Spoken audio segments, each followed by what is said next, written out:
Hallo iedereen, welkom bij Dutch & Go. Today we're going to talk about the sentence structure and two of the most important rules that you should know in order to master it.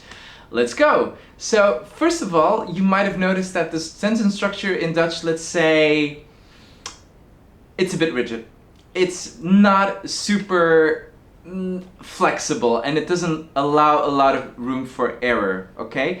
A lot of the things as a beginner you shouldn't really know, or you don't really have to know, and I can make this really complicated, but I won't because that's just not who I am, and I'm just gonna make it really as simple as possible and give you the absolute basics that you need to know in order to get a good grasp on Dutch and, yeah, basically communicate with other people, which is the whole point of all of this, right?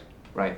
So first, rule number one, always put the verb in second position of the sentence. So what do I mean by that? So first of all, if we look at statements, or rather full sentences, we're always going to put the verb in second position. That means after the subject in the following sentences.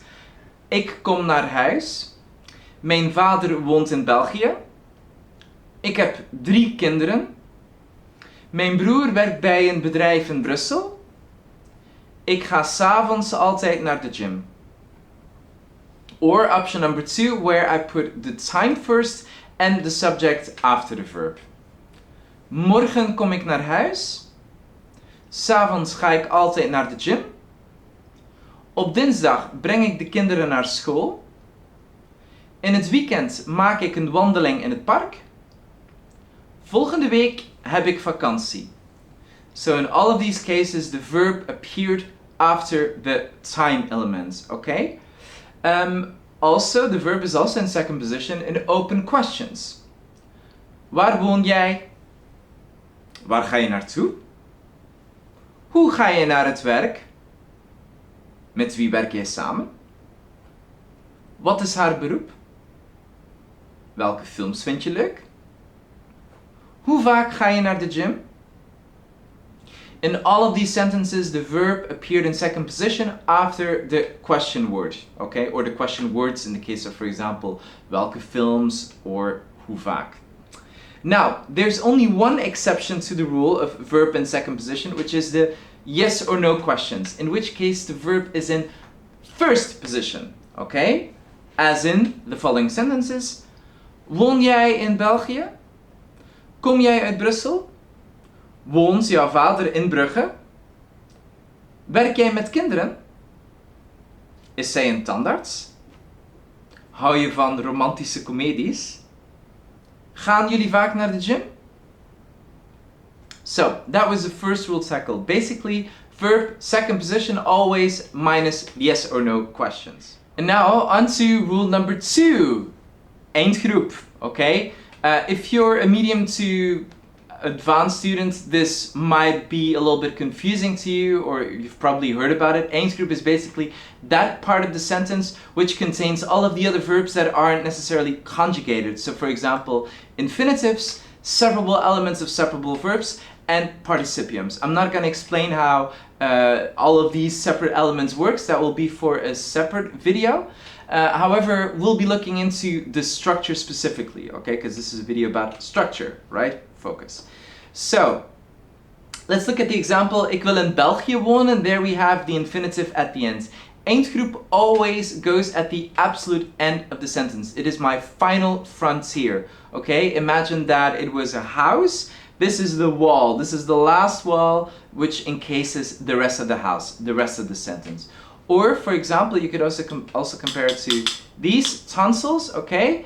So here, subject and verb, and eventually also time in one position or another.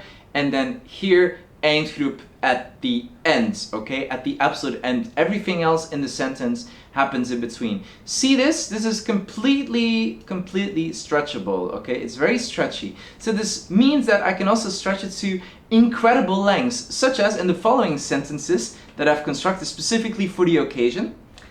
Ik ga morgenavond om 7 uur met de vrienden van mijn ouderschool in het restaurant naast het huis van mijn ouders in het centrum van de stad dineren.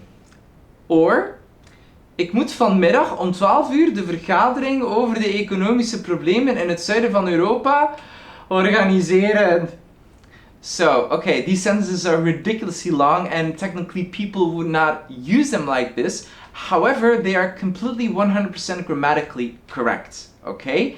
And that's because of this mechanism in which everything of the sentence can happen in between, okay? With here, subject and verb, and eindgroep at the absolute end.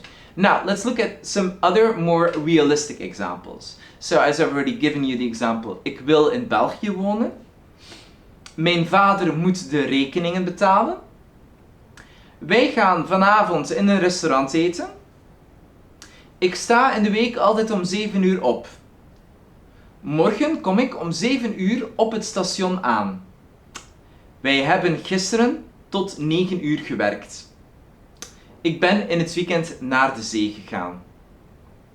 So there you go, some examples of sentences that contained infinitives in the eindgroep, separable elements of separable verbs, and participiums at the end. Okay? I hope this was clear to you. So these are basically the two most important rules in Dutch that you should know.